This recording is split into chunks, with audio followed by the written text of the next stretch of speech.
12시 많은 참여 바랍니다.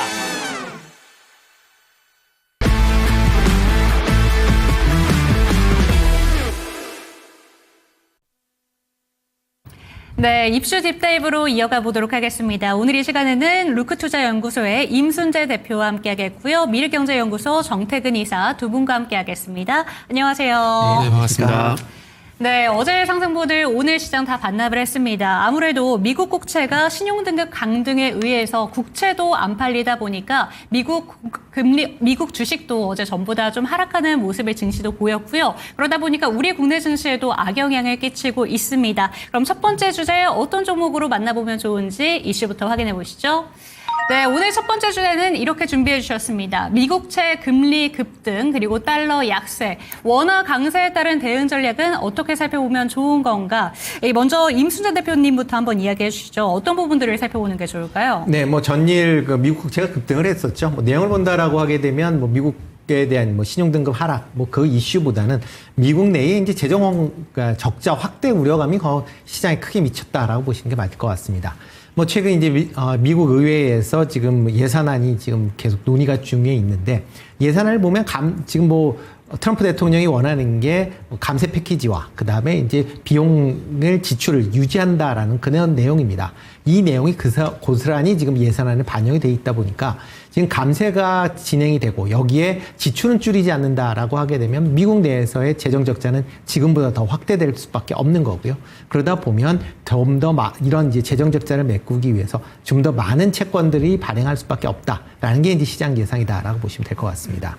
그러다 보니까 상대적으로 이렇게 이제 채권 발행량이 늘어날 것이다라는 그런 우려감으로 인해서 채권 금리도 같이 지금 상승을 하고 있는 그런 상황입니다. 어제 기준으로 보면 국채 10년물 같은 경우는 지금 4.6%대까지 이제 올라와 있는 그런 상황이고요. 30년물 국채도 지금 2023년 10월 이후 처음으로 5%를 다시 상향 돌파하는 그런 모습을 보였습니다. 이에 따라서 어저께 입찰이 진행된 국채 20년물 금리 같은 경우도 5.047%로 해서 지금 계속 높은 그런 상황이 좀 더 이어지고 있다라고 보시면 될 것 같고요. 미국의 재정 적자 부분이 계속 지금 얘기가 되고 있기 때문에 이런 부분이 쉽게 해소되지 않는다라고 하게 되면 금리의 강세는 좀 더 이어질 가능성은 있어 보인다라고 보여집니다. 이와 더불어 이제 미국이 주요 국가의 이제 환율 관련된 협상이 계속 진행 중에 있다라는 것도 상당히 부담으로 작용을 한다라고 보시면 되는데요. 지금 G7 이제 재무장관 회의가 있고, 그 다음에 주요 우리나라를 비롯해서 주요 국가들의 이제 관세 협정이 지금 이루어지고 있는 그런 상황입니다. 이런 내용 상황에서 지금 환율 관련된 협상도 진행되고 있다라고 이제 전일 우리나라 기재부에서도 이제 밝혔듯이 이런 미국에서 환율과 관련된 협상을 지금 강하게 좀 밀어붙이고 있는 그런 상황이다라고 보시면 될 것 같고요. 그렇다라고 하게 되면 원화 환율이 지금보다 급격하게 강세를 띌 가능성에 대한 우려가 확산이 되고 있습니다. 지난 밤에는 한때 1367원까지 떨어지기도 했는데 지금도 1300원, 70원대 중반에서 지금 오르락 내리락을 하고 있는 그런 상황이고요. 그러다 보니까 원화 강세로 인해서 수출 관련된 종목들이 가뜩이나 수출이 부진한 상황에서 더욱 악화될 우려가 있다라는 것 때문에 오늘 시장이 전체적으로 조정을 받고 있는 거 아닌가 싶습니다. 네, 좋습니다. 오늘 임순재 대표님 같은 경우에는 지금 마지막에 얘기해 주신 것처럼 이렇게 국채 금리가 급등을 하다 보니까 결국에는 달러 약세의 영향으로 수출 관련된 종목들은 하락을 면치 못하게 되고 또 수익 관련된 종목들은 집중해 볼만하다라는 점 짚어주셨습니다. 그렇다면 정태근 이사님께서는 어떤 포인트들을 살펴보는 게 좋다라고 보실까요? 일단은 결국 이제 미국 금리 얘기 나오게 되면은 이제 첫 번째 질문도 나왔지만 원화가 어느 쪽으로 갈 것인가, 이게 가장 큰 관심사일 것 같아요. 그러면서 어떻게 시장 전략을 가져가야 되느냐. 그러면 한번 살펴보자고요. 4월 9일 날 원달러 환율이 1,480원을 기록을 하고 난 이후에 오늘까지 보게 되면 환율이 한 120원 정도 급격하게 하락을 하고 있습니다. 그럼 우리가 보통 알고 있는 그 기본적인 어떤 주식 공부 내용을 보게 되면은 원화가 강세적으로 하게 되면 외국인들이 대량 매수가 들어오게 되고 그러면 지수에 긍정적 영향이 있다라는 게 공식이거든요. 근데 지금은 그런 공식이 전혀 이제 적용이 안 되고 있는 상황입니다. 그렇게 본다라면은 우리가 기존에 알고 있는 그런 틀에서는 좀 벗어날 필요가 있지 않을까 생각이 들고, 그리고 특히나 또 외국인 수급을 봐야 되는데 외국인 수급 같은 경우도 오늘 지금 현재 기준으로 좀 보게 된다라면은 요것도 이제 4월 9일 이후부터 보게 되면은 한 2,500억 정도 매도 우위거든요. 그렇기 때문에 우리가 기본적으로 알고 있는 그런 지식을 가지고 접근하실 필요는 없다라고 봐집니다. 그렇기 때문에 그 원화 강세, 그리고 최근에 뭐 한일 변동성, 그리고 뭐 미국 국채의 어떤 5%가량의 금리 상승 이런 것 중요하지만 그런 것들 대비해서 종목에 더 접근할 때는 조금 이제 논의로 해도 되지 않을까라고 생각이 들어요. 지금 최근에 그리고 이제 요 얘기를 드리고 그리고 국채에 대한 어떤 그 제 생각도 좀 말씀을 드리게 되면은 그 조금 전에 이제 그 임순재 대표님께서 말씀하셨듯이 저도 재정적자 동의를 하고 있습니다. 그리고 앞으로 지금 상원에서 감세를 현재 추진하고 있는 상황들이기 때문에 당연히 미국 국채 금리가 올라갈 수밖에 없는 상황들이라는 거죠. 그러면서 중요한 건 이 미국 국채 매수가 상당히 저조한 상황들인데 이 매수 숫자가 지금 미국을 벗어나서 유럽이라든지 일본 쪽으로 많이 벗어나고 있다는 것들이 제가 봤을 때는 가장 큰 문제가 되는 것이 아닌가라고 생각이 듭니다. 그러다 보니까 수요가 감소를 하게 되고 그러면서 국채 가격이 떨어지게 되고 이제 금리가 올라가게 되는 부분들인데 그런 부분들을 이제 이런 상황이 생기게 되면은 보통 연준이 나서거든요. 금리를 낮추기 위해서 연준에서 금리를 낮춰서 채권 금리를 다운시키는 그런 액션들을 해왔는데 지금 연준 입장에서는 인플레이션에 대해서 조금은 염려를 하고 있다고 봅니다. 그러다 보니까 금리 정책에 대해서 이렇게 액션을 취할 수가 쉽사리 액션을 취할 수 없는 상황이 된다라는 거죠. 그러다 보니까 이런 우려감들도 제가 봤을 때는 증시 어떤 하락 요인이지 않나라고 생각이 들고 있고요. 그러다 보니까 앞으로 어떤 식으로 지금 진행이 될 건가? 연준도 액션을 나서지 못하는 상황에서 그럼 어떤 식의 어떤 처방이 나올 건가?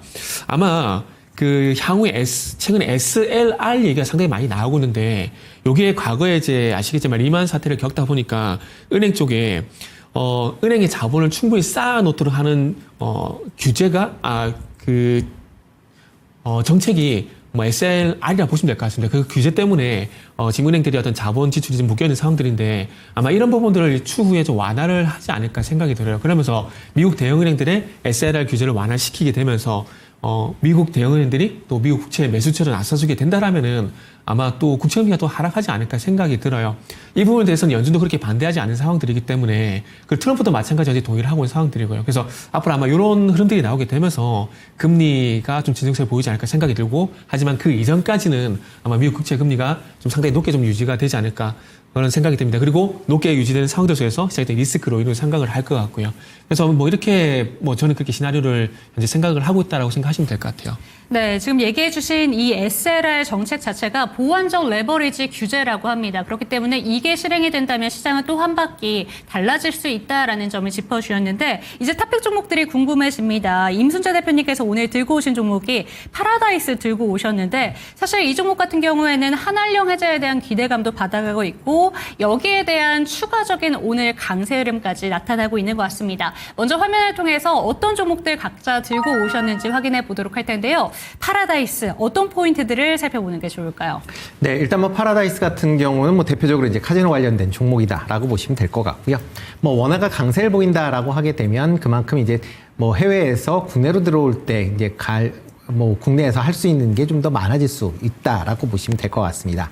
뭐 최근 들어 이제 해외 관광객들이 계속 좀 증가를 하는데 그런 증가세가 좀 같이 이루어질 가능성은 있고요. 특히 이제 해외 관광객이 증가한다라고 하게 되면 뭐 파라다이스 같은 경우는 카지노, 그다음에 호텔 관련된 사업을 같이 영유하고 있기 때문에 그러한 이제 수혜가 예상이 된다라고 보시면 되겠습니다. 특히 1분기에 이제 중국 관광객 입국자 수가 코로나 이전보다 한 90% 수준으로 지금 회복을 한 그런 상황입니다. 이에 따라서 1분기 매출 같은 경우도 전년 대비 7%, 그다음에 영업이익 같은 경우도 6% 이상 상승하는 그런 이제 모습을 보였다라고 보시면 될 것 같고요. 특히 이제 하반기 이후에 중국 단체 관광객들에 대한 이제 무비자 입국에 대한 얘기들이 계속 좀 나오고 있습니다. 뭐 실제 여부는 좀 더 지켜봐야 되겠지만 지금 상황으로는 이제 무비자될 가능성이 상당히 좀 높다라고 보여지고요. 그렇다라고 하게 되면 파라다이스 입장에서 보면 인천에 지금 뭐 카지노가 뭐 대형 카지노가 있기 때문에 뭐 중국 관광객들이 온다라고 하게 되면 그만큼 카지노 관련된 수익이 확대될 수 있다라는 점에서 같이 좀 주목해 보시면 어떨까 싶습니다. 뭐 최근 이제 주가를 본다라고 하게 되면 지금 52주 신고가 뭐 계속 지금 뭐 올 이제 초서부터 초 기준으로 보면 계속 좀 상승을 하고 있는 그런 이제 모습을 좀 보이고 있다라고 보시면 되는데요. 아마 지금 상황에서는 어느 정도 올라왔는데 뭐 추가적으로 더 갈 수 있겠느냐라는 그런 우려는 있긴 하겠지만 뭐 지금에서도 한 15%에서 20%는 추가적인 상승은 더 가능하지 않을까라는 생각을 해보고 있고요. 일단 목표 주가는 16,000원대까지는 일단 올라갈 수 있다라고 생각을 하고 있습니다. 네, 오늘 추천 종목으로 파라다이스 들고 와 주셨습니다. 사실 11월 달부터 꾸준히 올랐던 종목이기 때문에 이 종목에 대해서 어느 정도까지 바라볼 수 있을까 궁금하실 것 같은데요. 오늘 목표 주가는 16,000원으로 제시해 주셨으니까 참고가 되셨으면 좋겠습니다. 그렇다면 정태근 이사의 종목은 어떤 종목인지 화면을 통해서 만나보도록 하겠습니다. 대한항공 들고 오셨네요. 역시나 원화 강세에 좀 영향을 받는 오늘 항공 종목들 중에서 대한항공을 짚어주셨는데 대한항공을 짚어주신 이유가 어떤 걸까요? 일단 뭐 원화 강세 이유를 가지고 이제 종목을 찾게 되면은 일단 항공주 같은 이런 환율에 영향받는 종목도 있을 것 같고, 그리고 아니면 외적으로 내수주를 봐야 되지 않을까 생각을 했는데, 그러다 보니까 롯데쇼핑하고 대한항공에서 고민을 했는데 지금 방송하는 순간에는 롯데쇼핑을 할까라는 그런 약간의 후회도 일단 됩니다. 일단 대한항공은 아시다시피 조금 전에 말씀드렸듯이 지금 유가가 60불 정도 상당히 안정적 유지가 되고 있잖아요. 그런 상황들 속에서 환율까지 이제 하락을 하게 되면은 당연히 유가를 사오는 비용도 떨어질 수밖에 없고, 그리고 달러로 발생됐던 비용들도 감소를 하기 때문에 당연히 원가적인 측면에서 수익성 개선 요인이 됩니다. 거기다가 최근에 보시면 아시겠지만 인바운드든 아웃바운드든 여행객들이 상당히 많이 증가하고 있다는 것들이 결국 이때 여름철 성수기 진입을 하게 되잖아요. 그래서 아마 이런 것들만 부각이 되게 된다라면은 아마 주가에 대한 또 추가적인 레벨업이 되지 않을까라고 좀 판단을 했습니다. 그리고 최근에 또 이제 이게 나오는 것들이 이제 조선 쪽뿐만 아니라 항공 쪽의 MRO 얘기도 현재 나오고 있는 상황들인데, 그런 점들을 감안해 보게 된다라면은 다른 LCC도 좋지만 그럼에도 불구하고 이 환율 강세 플러스 MRO 모멘텀까지 가게 된다라면은 뭐 대한항공이 단연 탑픽이 되지 않을까라는 그런 생각도 좀 해봤고요. 5월 2일 날 강세를 보이고 난 이후에 정말 오랜만에 상승 흐름이 나온 상황들인데, 일단 여기서 뭐 23,000을 돌파를 하게 되면서 계단식 상승이 나온지 한번 보시는 게 좋지 않을까 생각을 하고 있고요. 그러면서 1차적인 목표가는 24,500원 정도 보시면 좋지 않을까 생각을 하고 있습니다. 왜냐하면은 작년 12월 달 이후부터 24,500원대가 일단 저항구간으로 좀 작용이 되고 있는 상황들이거든요. 날짜를 보게 되면 작년 12월 18일, 그리고 이제 올해 1월 31일, 그리고 이제 그 다음은 또 2월 14일, 이렇게 3번 정도 저항이 있었던 자리이기 때문에 한번 24,500원 그 부분을 목표가로 설정을 할 수밖에 없을 것 같습니다. 그래서 일단 대한항공 이렇게 좀 말씀드리고, 여기에 플러스 해가지고 롯데쇼핑도 한번 같이 보시라는 말씀을 드리도록 하겠습니다. 네, 정태근 이사의 탑픽 종목은 대한항공 살펴봤습니다. 지금 목표가로는 24,500원 저항 구간이라고 하죠. 이 부분으로 한번 설정해 주셨고요. 추가적으로 오늘 롯데쇼핑까지 관심 종목으로 두셔라라는 점까지 체크가 되셨으면 좋겠습니다. 두 번째 주제로 한번 넘어가 보도록 하겠습니다. 두 번째 주제 화면으로 만나보시죠. 네, 아무래도 오늘 이 주제를 빼놓을 수가 없습니다. 주가 변동성이 상당한데요. 삼성바이오로직스의 인적 분할의 의미는 무엇인가 한번 이 시간 체크를 해보도록 하겠습니다. 인적 분할로 인해서 오늘 장 초반에 개장에 한 30분 동안에는 거래 정지가 됐다가 바로 플러스권으로 변화가 되는가 싶었더니 결국에는 급락을 하고 있습니다. 투자자들이 어떻게 반등을 하고 있는 건지 임순재 대표님부터 한번 짚어주시죠. 네, 일단 뭐 삼성바이오로직스가 이제 인적 분할한다라는 걸 보면, 내용을 보면 이제 CDMO 부분과 그다음에 바이오시밀러 부분을 두 개 나눈다라고 보시면 될 것 같습니다. 현재는 이제 삼성바이오로직스가 이제 CDMO를 하고 있는데, 그 밑에 100% 자회사로 지금 삼성바이오 SP라는 이제 바이오 시밀러 하는 회사를 지금 같이 갖고 있다라고 보시면 되는데요. 이 회사들을 이제 삼성바이오 SP를 이제 별도의 법인으로 이제 그러니까 별도의 이제 그러니까 홀딩스를 만들어서 그 밑으로 이제 옮긴다라고 보시면 될 것 같습니다. 뭐 관련돼서는 이제 지금 인적 분할 이제 비율로는 삼바가 65%, 그다음에 삼성 이제 SP 홀딩스가 35%를 갖는 그런 이제 형태로 움직인다라고 보시면 될 것 같고요. 지금 뭐 삼성 바이오 SP 같은 경우에는 이제 상장 이슈가 그동안 계속 있었습니다. 특히 이제 상장을 5년 전서부터 뭐 나스닥에 이제 추진을 했었던 그런 상황인데, 이번에 이제 분할 상장을 통해서 인적 분할을 통해서 뭐 두 종목 다 상장이 되면서 이런 상장 이슈도 같이 해소를 할 수 있다라고 보시면 될 것 같습니다. 특히 이제 두 회사 간의 이제 사업 분리의 가장 큰 이유가 이해 충돌에 관련된 문제다라고 보시면 될 것 같습니다. 보통 CDMO다라고 하게 되면 다른 이제 해외의 이제 빅 파마들이 이제 자기네가 만들고 있는 그런 이제 바이오 의약품에 대해서 주문하는 이제 그런 상황이다라고 보시면 되는데요. 그런 이제 대신 이제 바이오 시밀러는 그런 이제 의약품을 이제 다시 이제 재조합을 하는 그런 이제 내용이다라고 보시면 되는데요. 만약 이렇게 빅파마 입장에서는 CDMO를 맡기는 상황에서 이거를 어떻게 보면 자회사긴 하지만 기술이 넘어간다라고 하게 되면 자기들의 경쟁력을 낮출 수 있기 때문에 좀 꺼려하는 그런 측면이 있습니다. 근데 이번에 이제 완전히 별도의 회사로 분리한다라고 하게 되면 빅파마 입장에서 보면 이런 이해 충돌 문제가 해결이 된다라고 하게 되면 CDMO에 관련된 그런 이제 발주가 다른 이제 회사로 확대될 수 있다라는 건 좀 긍정적으로 볼 수 있지 않을까라는 생각을 해보고 있고요. 특히 이제 삼성 바이오 SP 같은 경우는 이런 그동안 바이오 시밀러에 대해서 그렇게 제대로 대접을 못 받았는데 이 부분이 재평가를 받을 수 있는 좋은 기회가 된다라고 생각을 하고 있습니다. 다만 이제 삼성 바이오로직스 입장에서 보면 기존의 주가가 현재 반영이 되고 있는 게 CDMO뿐만 아니라 삼성 바이오 SP에 대한 부분도 주가에 반영이 돼 있는데 이 부분이 이제 분리가 되면 그만큼 주가 측면에서 밸류는 좀 다시 산정을 해봐야 되지 않을까라는 생각은 해보고 있고요. 그러다 보면 상승 여력도 좀 제한적일 수 있다라는 점도 같이 좀 보셔야 되지 않을까 싶습니다. 네, 빅파마 입장에서는 CDMO와 시밀러 분야를 나누는 게 긍정적이기 때문에 이러한 결정을 했지만 이게 주가 상승에는 조금 제한적일 수 있다라는 점도 살펴보셔야 된다라고 짚어주셨습니다. 그렇다면 정태근 이사는 어떻게 이 이슈를 바라보실까요? 네. 일단은 뭐 지배구조 개편을 해 나가겠죠. 해 나가는 건 완전 초석이라고 좀 봐야 되는데, 자, 원래 기업을 분할할 때 그 기업 분할의 목적이 뭐냐면은, 그러니까 적자 나고 사업부라든지 돈은 안 되는 사업부를 떼내게 되면서 본업의 가치를 올리는 게 목적이거든요. 그러면 이거를 뒤집어 보게 되면은, 그러면 돈 되는 사업부의 어떤 가치를 좀 더 끌어올리겠다라는 게 그게 목적이라고 보시면 될 것 같아요. 그러면 이번에 이제 삼성 바이오로직스 같은 경우에 인적 분할한 이유가 뭐 표면적으로 이런 것 같아요. 지금 이제 삼성 바이오패스에서 발생된 영업이익률이 한 50% 정도 된다고 하거든요. CDMO 쪽 한 30% 되고요. 그러면은 분할을 해서 삼성물산이 삼성 바이오로직스 손자 회사에서 지배하는 것보다 직접적으로 지배하게 되면은 이 삼성 바이오패스에 발생되는 이 영업이익률의 어떤 가치가 오를 수밖에 없다라는 거죠. 그렇게 되면 삼성물산의 어떤 자회사 지배 가치, 지분 가치 이런 것이 좀 더 올라갈 수밖에 없기 때문에 이런 것들이 주가의 어떤 레벨업이 될 수 있는 요인들이 된다라는 거죠. 그래서 아마 그런 것들은 표면적으로 목적이 그래서 그런 목적이 있다는 좀 생각이 드는 상황들이고요. 그러면서 중요한 건 이제 앞으로 이제 이런 거겠죠.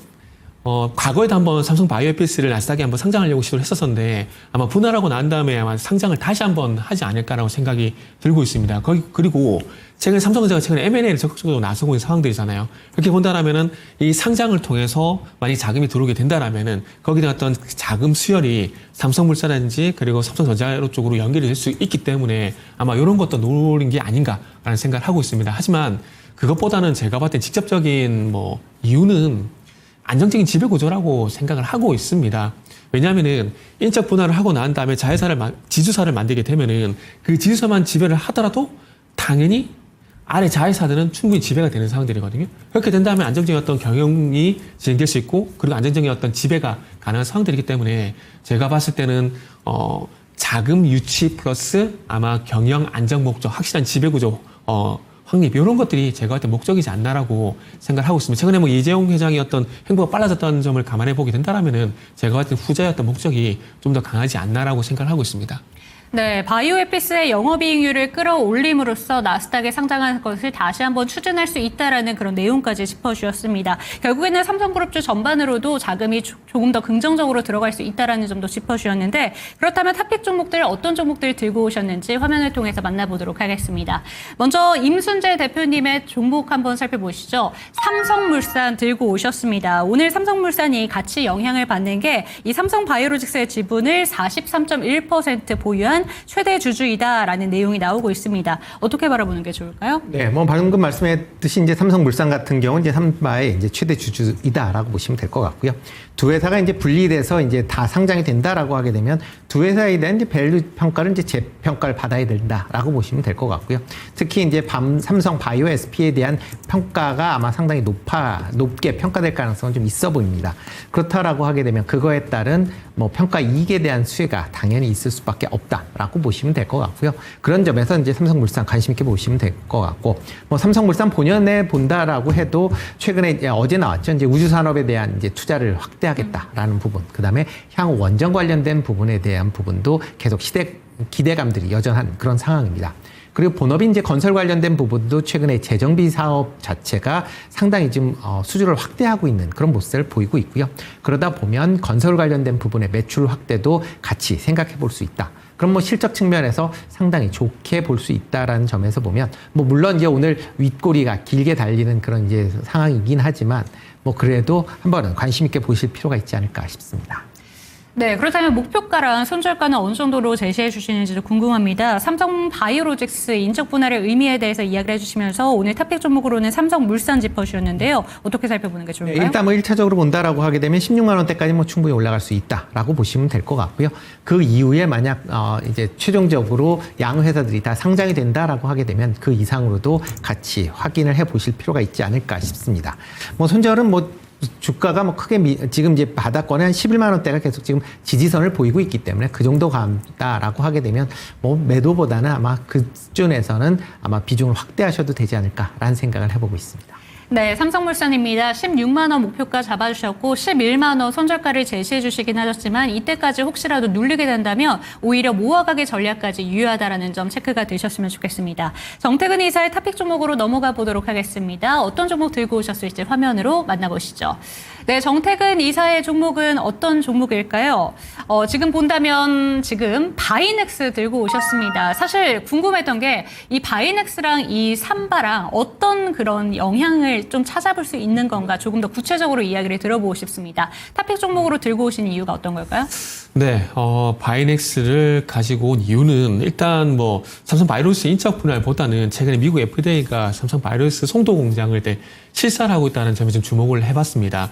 최근에 아시겠지만 트럼프가 약간이나 행정명령을 진행했지 않습니까? 그러면은 그와 어떤 부가적인 정책이 나올 가능성이 상당히 높다는 건 누구나 좀 예상을 할 수가 있을 것 같아요.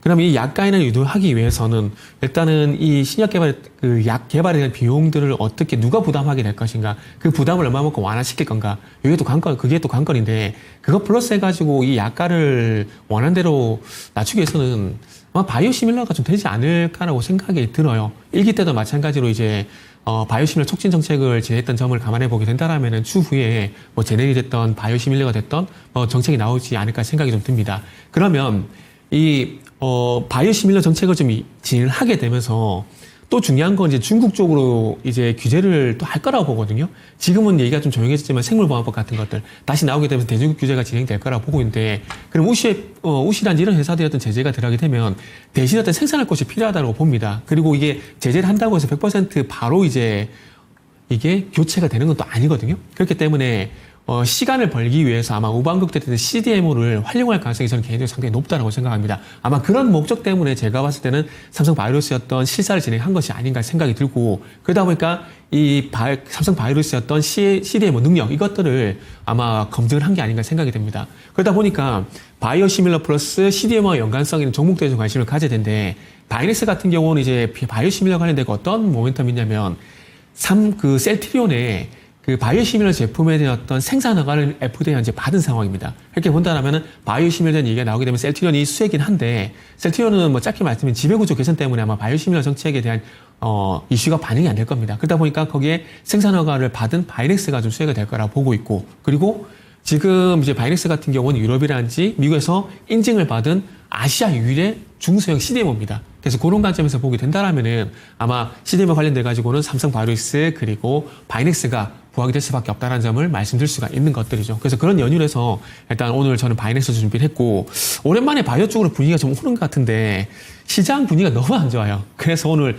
윗거래 좀 달리고 상황들인데, 만약 여기서 반등이 나오고 추가 상승이 나오게 된다라면은 일단 22,500원을 좀 말씀드리고 싶어요. 일단 지금 현재 가격 대비해서 그렇게 높은 가격은 아니지만 그래도 20% 정도 되거든요. 요거는 1월 달에 일단은 1차적으로 저항을 받았던 가격대이기 때문에 한번 보셔야 되지 않을까라는 생각이 들어서 1차 목표가는 22,500원 이렇게 한번 제시해 보도록 하겠습니다.